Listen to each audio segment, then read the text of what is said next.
नमस्कार, आदाब, सत श्री अकाल, गुड इवनिंग। तो स्टार्ट करते हैं अपना आज का लेक्चर। हमारी जीके की स्पेशल सीरीज चल रही है, आप सभी को पता है। मैं ये मानकर चलूंगा आपने एपिसोड 1 से लेकर 13 तक ये 13 की 13 लेक्चर्स कंप्लीट देख रखे हैं। ठीक है, तो आज अपना स्टार्ट करेंगे लेक्चर नंबर 14। ठीक है, 14th क्लास है। आज हम पॉलिटी के 25 क्वेश्चन को डिस्कस करेंगे, जो कहीं ना कहीं आपके एसएससी जीडी का होने वाला एग्जाम, एमटीएस के होने वाले एग्जाम में बहुत इंपॉर्टेंट होंगे। और 21 मार्च को ट्रेड्समैन का एग्जाम और अप्रैल में जो आपका सीआईएसएफ हेड कांस्टेबल का होगा, उसमें भी यहीं से क्वेश्चन देखने को मिलेंगे। अगर आप इस चैनल पर नए हैं तो इस चैनल को फटाफट से सब्सक्राइब कर दीजिए, बेल आइकन को जरूर दबा देना, लाइव आते ही आपके पास नोटिफिकेशन आ जाए। अगर आप पहले से तैयारी कर रहे हैं 1-2 साल से और आपकी जीके अच्छी है, तो मैं आपसे यही कहूंगा कि आप शाम को 7 बजे डेली लाइव आकर ही इस लेक्चर को देखिए और लाइव चैट में कमेंट करिए। एक लकी विनर को 1000 रुपए तक वो जीत सकता है। सारी चीज आपको पता होंगी, अब मैं इसको डिस्कस नहीं करूंगा। पुराने लेक्चर्स देखना, जो भी खेल के नियम आपको पता चल जाएंगे। स्टार्ट करते हैं आज का क्विज फटाफट से। पहला क्वेश्चन आपके सामने ये रहा, भारत की संसद में कौन होता है? अगर आप पॉलिटी के पुराने लेक्चर्स को देख चुके हैं तो इसका आंसर आप तुरंत करेंगे। फटाफट से कमेंट करिए। जी हां, सबका कमेंट सही आ रहा है। डी सवाल का सही उत्तर हो जाएगा लोकसभा, राज्यसभा और राष्ट्रपति। क्लियर है? भारत की जो संसद होती है उसके 3 अभिन्न अंग होते हैं। कौन कौन से? लोकसभा, राज्यसभा और राष्ट्रपति। क्लियर है? कोई भी कानून बनेगा तो वो सबसे पहले लोकसभा में जाएगा या राज्यसभा में जाएगा। उसके बाद अगर राज्यसभा में गया तो लोकसभा में जाएगा, लोकसभा में गया तो राज्यसभा में, और फाइनली प्रेसिडेंट के पास जाएगा हस्ताक्षर होने के लिए। क्लियर हो गया? ये चीजें हम पहले भी पढ़ चुके हैं। अगला क्वेश्चन आपके सामने, भारत की पहली राज्यपाल कौन थी? भारत की पहली राज्यपाल कौन थी? फटाफट से कमेंट करके बताइए, भारत की पहली राज्यपाल कौन थी? बहुत बढ़िया सर, सी सवाल का आंसर हो जाएगा सरोजिनी नायडू। भारत की पहली राज्यपाल महिला जो थी वो कौन थी? पहली राज्यपाल महिला कौन थी भाई? कौन थी? सरोजिनी नायडू। आपसे पूछू कि किस राज्य की थी तो क्या हो जाएगा? यूपी। उत्तर प्रदेश इस सवाल का सही आंसर हो जाएगा। क्या इस सवाल का आंसर हो जाएगा? उत्तर प्रदेश इस सवाल का सही आंसर हो जाएगा। अगर मैं आपसे पूछूं कि भारत की पहली सीएम महिला कौन थी, ये फटाफट से मुझे बताइए। भारत की पहली सीएम महिला फीमेल सीएम कौन थी? ठीक है, फटाफट से कमेंट करिए। प्रीवियस ईयर का क्वेश्चन है, पहली सीएम महिला कौन थी? सुचेता कृपलानी। क्लियर है? वो कहां की थी सर? वो भी उत्तर प्रदेश की थी। कहां की थी? वो भी उत्तर प्रदेश की थी, याद होना चाहिए। अगला क्वेश्चन अगला क्वेश्चन आपका, मलयालम डैश की शासकीय भाषा है। क्लियर है? ये थोड़ा टाइपिंग एरर है, भाषा लिखा हुआ है। क्या ये भाषा? आज का जो आपका कंटेंट है काफी बिजी था, मैं इंग्लिश में इसको नहीं टाइप करवा पाया, तो आज का हिंदी से काम चला लेंगे। क्लियर है? मलयालम डैश की शासकीय भाषा है, ये हरियाणा है। क्या है ये? हरियाणा। क्या है ये? हरियाणा। प्यारा हरियाणा। क्लियर है? क्या इस सवाल का आंसर हो जाएगा? देखिए, मलयालम की बात करिए सर, हरियाणा होगा नहीं, नॉर्थ में है। क्लियर है? झारखंड नहीं होगा, उत्तराखंड नहीं होगा, सीधी सी बात है सर, सी केरल इस सवाल का आंसर हो जाएगा। मलयालम की जो ऑफिशियल जो भाषा है वो क्या है आपका? शासकीय भाषा क्या है? केरल की भाषा क्या है? मलयालम है। क्लियर है? अगला क्वेश्चन, लोकसभा में राज्यों से कुल कितने सदस्यों की संख्या होती है? सारे के सारे क्वेश्चन आपके पीवाई के हुए हैं। क्लियर हो रही है? सारे क्वेश्चन आपके प्रीवियस ईयर के हैं और यही क्वेश्चन आपके पेपर में आएंगे। सीआईएसएफ का इससे अच्छा लेवल नहीं हो सकता और इससे डाउन भी नहीं जाएगा। मैंने छोटे छोटे लेवल के क्वेश्चन और अच्छे अच्छे क्वेश्चन सारे ले रखे हैं। एसएससी वाले बच्चे जो जीडी की तैयारी करेंगे, एमटीएस की करेंगे, उनके लिए भी रामबाण क्लासे हैं। क्या आंसर हो जाएगा इसका? बहुत खूब, 20 सवाल का सही आंसर हो जाएगा सर 530। बहुत से बच्चे डाउट में होंगे, क्या सर 552? किस में डाउट होंगे? 552। लेकिन क्वेश्चन ने क्या बोला है? लोकसभा में राज्यों से अगर मैं बात करूं, 552 को डिवाइड करूं तो सर 530 तो होते हैं राज्यों के प्रतिनिधि। क्लियर है? 20 होते हैं कहां के? यूटी, यूनियन टेरिटरी, केंद्र शासित के, और 2 कौन से होते हैं? जो राष्ट्रपति चुनता है, एंग्लो इंडियन जिसे कहते हैं। टोटल मिला के कितने हो जाते हैं? 552। कितने हो जाते हैं? 552। क्लियर है? आपको ये चीज पता होनी चाहिए, लेकिन क्वेश्चन ने बोला है तो 530 इस सवाल का सही आंसर होगा। अगला क्वेश्चन, बड़े ध्यान से समझना, इस लेक्चर को आप देखेंगे, ना केवल ये 25 क्वेश्चन तैयार होंगे, इसके साथ के दूसरे भी क्वेश्चन तैयार होंगे। यदि चुनाव के दौरान चुनाव प्रत्याशियों की संख्या 64 से अधिक, बड़े ध्यान से सुनना, 64 से अधिक हो जाए तो चुनाव आयोग क्या करेगा? 64 से अधिक प्रत्याशी चुनाव नहीं लड़ पाएंगे, दूसरी ईवीएम का प्रयोग होगा। इस सीट पर चुनाव ईवीएम की जगह बैलेट बॉक्स से होंगे, इनमें से कोई नहीं। क्या आंसर हो जाएगा?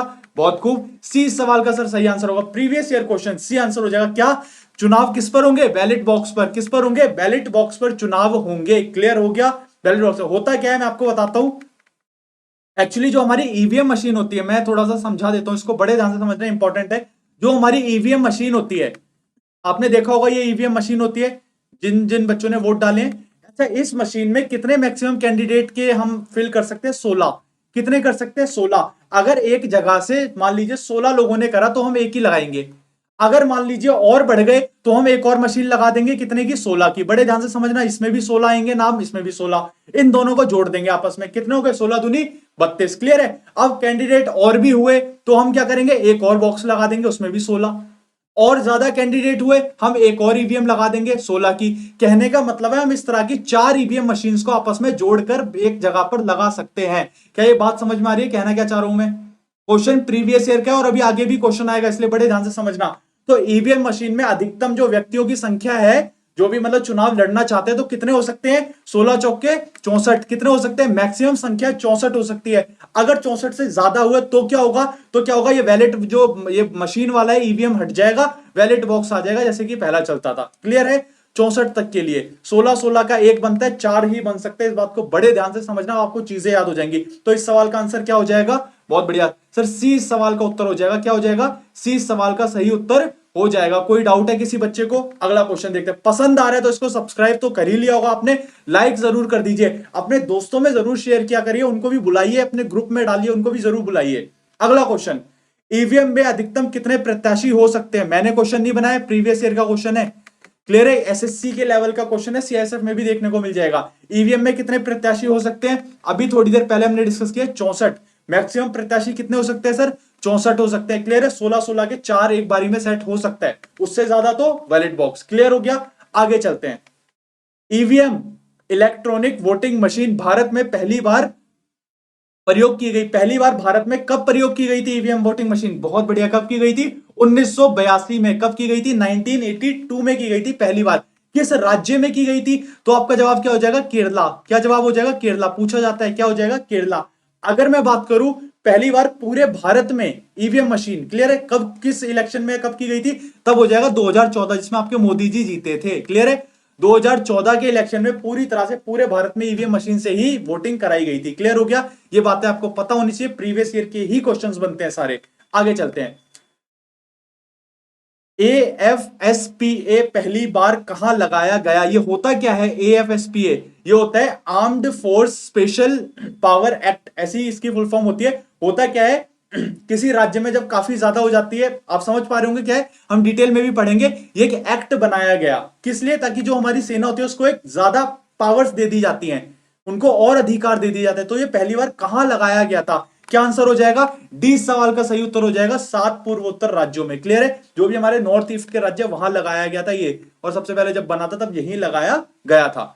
अगला क्वेश्चन, भारत संविधान की 8वीं अनुसूची में कितनी भाषाएं हैं? फटाफट से कमेंट करिए, संविधान की 8वीं अनुसूची में कितनी भाषाएं हैं? बच्चे को पता होगा। अगर आप हिंदी की क्लास लेते हैं तो आपके दीपक सर ने भी आपको करा रखा है। कितनी भाषाएं हैं? बहुत बढ़िया, आंसर सबका सही है, डी, 22 भाषाएं होती है। प्रीवियस ईयर क्वेश्चन है। अगला क्वेश्चन, निम्नलिखित अनुच्छेद में से किसके अनुसार भारत के राष्ट्रपति को क्षमा, राहत या छूट देने या किसी अपराध के दोषी व्यक्ति को किसी भी अपराध की निलंबित, अनुमोदन या यात्रा करने का शक्ति है? अब देखिए क्वेश्चन बहुत इंपॉर्टेंट है। अभी आपने देखा होगा भारत में पहली महिला है जिसको आजादी के बाद फांसी दी जा रही है। तो ये क्वेश्चन आपका बहुत इंपॉर्टेंट बन जाता है कि अगर उसको क्षमा करना चाहे तो राष्ट्रपति कर सकते हैं, लेकिन कौन से आर्टिकल में ये बात निहित है? समझ पा रहे? करंट से ही आपके जीके के क्वेश्चन बनते हैं। अगर आप लोग चाहते हैं कि सर आप हमारे लिए करंट अफेयर्स भी लेकर आओ, तो मैं बिल्कुल आपके लिए करंट अफेयर्स लेकर आऊंगा। केवल करंट अफेयर्स नहीं, हम करा क्या करेंगे, करंट अफेयर्स के इंपॉर्टेंट 10 क्वेश्चन हो गए, 15 क्वेश्चन भी डिस्कस करेंगे, साथ में उससे रिलेटेड जीके के क्वेश्चन, चाहे हिस्ट्री हो, पॉलिटी हो, ज्योग्राफी हो, वो क्वेश्चन भी डिटेल में डिस्कस करेंगे। जैसे कि जो पहली महिला इसको फांसी दी गई, तो उससे रिलेटेड क्वेश्चन बन सकता है आपका आर्टिकल का, कि अगर उसको क्षमा याचना दी जाए तो प्रेसिडेंट करेगा कौन से आर्टिकल में? यहीं से तो आपके क्वेश्चन बनते हैं। अगर मैं एग्जामिनर हूं तो मैं क्वेश्चन हवा में थोड़ा ना बना दूंगा, मैं आजकल की चीजों को देख रहा हूंगा, उसी से ही मैं हिस्ट्री का रिलेट कर दूंगा, पॉलिटी रिलेट कर दूंगा। समझ पा रहे हैं? जैसे बाजीराव मस्तानी जब मूवी आई थी, तब उस समय पर जीके के क्वेश्चंस क्या आ रहे थे हिस्ट्री के, उसी को लेकर, मतलब मराठा साम्राज्य को लेकर आने लग गए। क्या इस बात को समझ पा रहे हो? अगर आप चाहते हैं तो मैं जरूर इसके लिए सीरीज लेकर आऊंगा, कमेंट करके पर्सनली जरूर बताना। इसका आंसर क्या हो जाएगा? आर्टिकल 72। क्या हो जाएगा? आर्टिकल 72 इस सवाल का सही उत्तर हो जाएगा। क्लियर है? अगला क्वेश्चन है आपका, भारत के प्रधानमंत्री का आवास 7 रेस कोर्स रोड, जो उनका आवास है, उसको किस नाम से जाना जाता है? सबको पता है, पंचवटी के नाम से जाना जाता है। किस नाम से जाना जाता है? पंचवटी के नाम से जाना जाता है। अगला क्वेश्चन, निम्नलिखित समिति में से कौन सी 3 स्तरीय पंचायती राज समिति की सिफारिश के लिए जानी जाती है? कौन सी जानी जाती है? बच्चे को पता है, इस सवाल का उत्तर हो जाएगा सर बलवंत राय मेहता कमेटी। क्लियर है? अगर पंचायती राज की बात होगी तो एक ही कमेटी माइंड में आनी चाहिए, कौन सी सर? बलवंत राय मेहता कमेटी। क्लियर है? अच्छा, इसमें एक और इंपॉर्टेंट है, कौन सी? सरकारिया समिति। सरकारिया समिति किससे किससे रिलेटेड है, किससे संबंधित है? अब देखिए, याद कराता हूं, सरकारिया पढ़ने में आ रहा है, सरकार से रिलेट हो रही है सरकारिया। तो सरकारिया समिति किस चीज के लिए थी? यूनियन और स्टेट के बीच में विवाद जो होते थे या उनके बीच में पावर्स का डिस्ट्रीब्यूशन किस तरह से होना चाहिए उसको लेकर थी। कहने का मतलब राज्य और केंद्र के बीच जो मतभेद थे उसको लेकर सरकारिया समिति बनाई गई थी। सरकारिया, सरकार से याद रखोगे कि सरकार के लिए, राज्य और यूनियन सरकार के लिए। क्लियर हो गया? सरकारिया समिति बहुत बार प्रीवियस ईयर में पूछा गया है, और बलवंत राय मेहता तो अभी आपके पेपर में। अगला क्वेश्चन, भारत में वित्त आयोग के सदस्यों के रूप में नियुक्त होने के लिए योग्यता कौन निर्धारित करता है? वित्त, क्या पूछा है क्वेश्चन? भारत में वित्त आयोग के सदस्य, अगर आपको वित्त आयोग का सदस्य बनना है तो उसकी योग्यता कौन निर्धारित करेगा? क्या आंसर हो जाएगा? सी सवाल का सही उत्तर हो जाएगा कानून द्वारा सांसद। क्लियर है? मतलब कानून के द्वारा इस चीज को पारित किया जाएगा, वही निर्धारित करेंगे क्या होना चाहिए। सी सवाल का सही उत्तर है। अगला क्वेश्चन, 106वां संविधान संशोधन, बहुत बढ़िया, और 111वां संविधान संशोधन क्रम से किससे संबंधित है? ये दोनों जो कॉन्स्टिट्यूशन अमेंडमेंट हुए थे किससे संबंधित है? डी सवाल का सही उत्तर हो जाएगा सरकारी समिति। किससे संबंधित है? सरकारी समिति से संबंधित है। 106 और 111, 111 सरकारी समिति। क्लियर हो गया? 111 सरकारी समिति। बहुत बढ़िया। अगला क्वेश्चन आपका, भारत में गार्जियन ऑफ पब्लिक पर्स, बहुत बार ये क्वेश्चन पूछा गया है। अगर आप प्रीवियस ईयर लगाते हो तो आप पॉलिटी में बहुत बार ये क्वेश्चन देखा होगा आपने। गार्जियन ऑफ पब्लिक पर्स किसे कहा जाता है? किसे कहा जाता है? इस सवाल का सही उत्तर हो जाएगा नियंत्रक और महान्यायवादी। इसे हम सीएजी बोलते हैं। क्या बोलते हैं? सीएजी। अब आपसे करंट अफेयर्स का क्वेश्चन रेडी हो जाता है। सीएजी ऑफ इंडिया कौन है? गिरीश चंद्र मुर्मू। क्या नाम है उनका? गिरीश चंद्र मुर्मू इनका नाम है, जो कि अभी भारत के सीएजी हैं। क्वेश्चन ये भी पूछा जाता है, जम्मू कश्मीर जो कि यूटी है उसके पहले लेफ्टिनेंट गवर्नर कौन बने थे? तो कौन थे? यही गिरीश चंद्र मुर्मू। यही इस सवाल का सही आंसर है। करंट अफेयर्स तो आपको बड़े मजेदार तरीके से कराऊंगा, अगर आप चाहते हैं मुझे कमेंट करके जरूर बताइए। अगला क्वेश्चन है आपका, निम्नलिखित में से किसको देश के वित्त का संरक्षक माना जाता है? वित्त का, वित्त मतलब फाइनेंस का संरक्षक किसे माना जाएगा? सीधी सी बात है सर, वित्त की बात हो रही है तो वित्त मंत्री को ही माना जाएगा। क्लियर है? 20 सवाल का सही उत्तर हो जाएगा। अगला क्वेश्चन आपका, भारत का पहला नागरिक कौन है? भारत का पहला नागरिक कौन होता है? सभी को पता है, फटाफट से बस कमेंट कर दो। भारत का पहला नागरिक कौन है? किसे कहा जाता है? बहुत बढ़िया, राष्ट्रपति को। क्लियर है? राष्ट्रपति को भारत का पहला नागरिक कहा जाता है। ठीक है? और फर्स्ट लेडी किसे कहा जाएगा? तो राष्ट्रपति की जो वाइफ होती है उसे फर्स्ट लेडी ऑफ इंडिया कहा जाएगा। क्लियर है? मतलब पहली नागरिक महिला जो होगी वो राष्ट्रपति की वाइफ होगी। ए सवाल का उत्तर। अगला क्वेश्चन, भारत अंतरराष्ट्रीय लोकतंत्र और चुनाव प्रबंध संस्था कहां स्थित है? कहां स्थित है ये संस्था? इस सवाल का उत्तर हो जाएगा नई दिल्ली। कहां पर स्थित है? नई दिल्ली में संस्था स्थित है। अब आपसे पूछ लूं मैं, सीआईएसएफ का हेडक्वार्टर कहां स्थित है? सीआईएसएफ का हेडक्वार्टर कहां स्थित है? कमेंट करके बताइए, सीआईएसएफ का हेडक्वार्टर कहां स्थित है? मैं इस सवाल का आंसर नहीं बताऊंगा। क्लियर है? सीआईएसएफ का हेडक्वार्टर कहां स्थित है। चलिए अगला क्वेश्चन देखते हैं। नेहरू रिपोर्ट के अनुसार भारत की संसद की संरचना निम्नानुसार थी। नेहरू रिपोर्ट जो आई थी उसके अनुसार भारत की जो संसद की संरचना थी वो कैसी थी? राष्ट्रपति, राज्यसभा या लोकसभा? फटाफट से कमेंट करिए, ए, बी, सी या डी। क्या आंसर हो जाएगा? मैक्सिमम बच्चे इसका आंसर ए ही करेंगे, लेकिन वो गलत आंसर हो जाएगा। सही आंसर क्या है? डी सवाल का सही उत्तर है क्राउन, सीनेट और हाउस ऑफ रिप्रेजेंटेटिव। इस तरह की जो व्यवस्था उनको लगी तो वो नेहरू रिपोर्ट के अंदर थी। क्लियर है? अगला क्वेश्चन देखते हैं। भारत के संविधान में ब्रिटेन के संविधान से क्या नहीं लिया गया? देखिए, भारत का जो संविधान है उसमें मैक्सिमम चीजें हमने ब्रिटेन से ली हैं। ठीक है? क्यों लिए? क्योंकि ब्रिटिश जो है उन्होंने हम पे राज करा था, तो कहीं ना कहीं हम उस माहौल में ढल चुके हैं। समझ पा रहे हो? तो हमारी जो राजनीति है वो चीजें, मैक्सिमम चीजें तो वही थी, कुछ चीजें हमें हटानी पड़ी। क्लियर है? अब ऐसे ही देखा जाए तो सर सी सवाल का आंसर हो जाएगा। अगर आप पुरानी पॉलिटिकल लेक्चर्स देख चुके हैं तो आपको पता है भाई, मूल अधिकार फंडामेंटल राइट्स कहां से लिए गए थे? अमेरिका। मैंने याद कराया था, वर्ल्ड वॉर, अमेरिका और यूएसएसआर आपस में दुश्मन होते हैं, याद है? अमेरिका ने से हमने मौलिक अधिकार लिए, तो मौलिक कर्तव्य, ठीक है, डीपीएसपी, आयरलैंड। क्या ये चीजें याद हो रही है? मैंने बिल्कुल पुराने लेक्चर्स में सारा बता रखा है। सी सवाल का आंसर हो जाएगा। और मौलिक अधिकार लिए कहां से हमने? अमेरिका से। क्लियर है? अगला क्वेश्चन देखते हैं। पसंद आ रहा है तो इसको लाइक जरूर कर दीजिए, कमेंट करके बताया करिए आपको लेक्चर लग कैसे रहे। बहुत मेहनत लगती है इस लेक्चर को बनाने में, आपका सपोर्ट जरूर चाहिए, आपके सपोर्ट से ही एक मोटिवेशन मिलता है। अगला क्वेश्चन, निम्न में से कौन से मूल अधिकार को राष्ट्रीय आपातकाल के दौरान स्थगित नहीं किया जा सकता? देखिए क्वेश्चन हमारी सीरीज में भी रिपीट हो रहा है, तो सोचिए प्रीवियस ईयर में कितने बार रिपीट होता होगा ये क्वेश्चन। समझ पा रहे हैं? क्या इस सवाल का आंसर हो जाएगा सर? सी सवाल का सही उत्तर हो जाएगा। अगर पुराने लेक्चर देखेंगे तब मैंने बताया था जीवन जीने का अधिकार, लेकिन यहां इसने वही क्वेश्चन है लेकिन बस आर्टिकल में पूछ लिया। तो आपको पता चाहिए होना चाहिए कि आर्टिकल 21 किससे संबंधित है? जीवन जीने के अधिकार से संबंधित है। क्लियर है? क्या हो जाएगा? सी सवाल का सही उत्तर हो जाएगा। अगला क्वेश्चन देखते हैं, फटाफट से आप कमेंट करिए। एक लकी विनर जो होगा वो आज का मैक्सिमम लाइव वॉचिंग के बराबर प्राइज भी जीत रहा होगा। ये बात मुझे डेली नहीं बतानी, आप फटाफट से कमेंट किया करिए। क्लियर है?